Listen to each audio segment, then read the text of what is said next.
Hi, I'm Brian Pruzo with Overcoming Obstacles to Health. This second video is also on those who have to sit a lot. It also can be good for standing because standing you bend over, working on things like that. So the hips, front of the hips are flexed. As I stated earlier in the last video, tend to have flexed hips, bent knees. So in the chair position, we're always told that we should sit back with our back in the chair.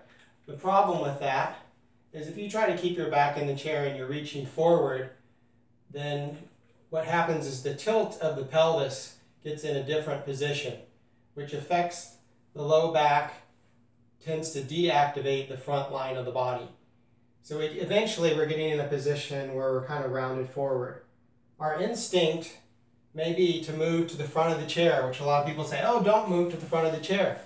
But when I get in this position, I'm using my core, the front line of the body is activating.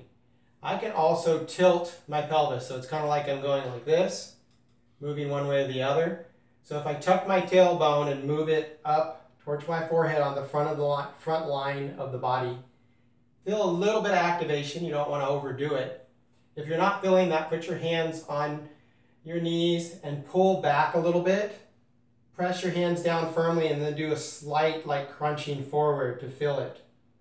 And then see if you can hold that position in the pelvis, but straighten out the spine a little bit. So that's one adjustment you can do. If you have a keyboard, you want to have your upper arms right by your side. Your keyboard about this level so you have a 90-degree angle.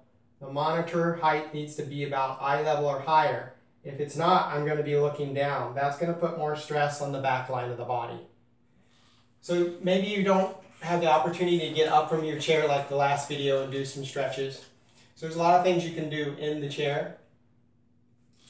First off, I could start by doing a little bit of a twist. So just getting a different plane of motion. So trying to sit up a little bit taller, take a deep inhale, exhale, and twist. You can do that both ways.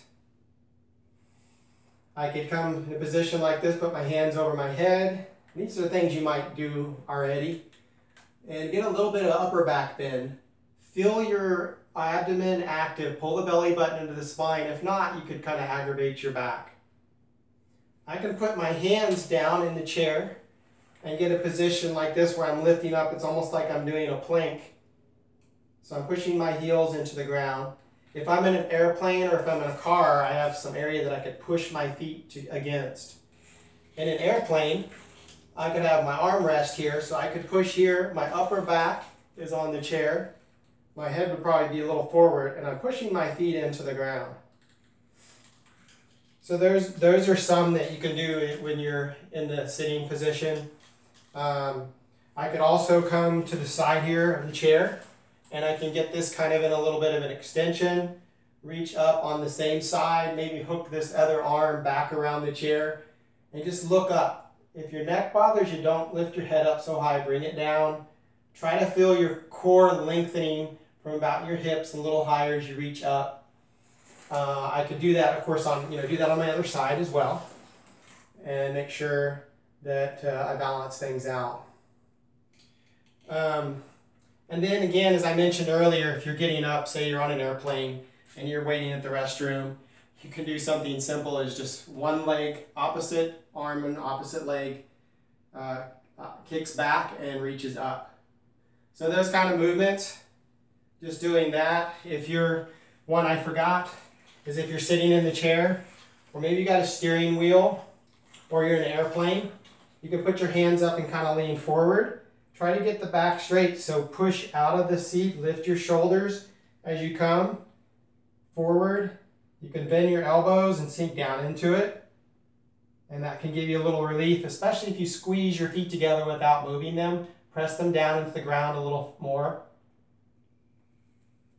So hopefully you found that beneficial, some things that you can adjust for your sitting posture throughout the day, and just to counter those stresses on the body, especially on that back side and in the flex position. Getting up whenever you can, of course, and moving around is really beneficial. And taking some deep breaths. If you can take 6 or more breaths, you might get a minute's worth of breath.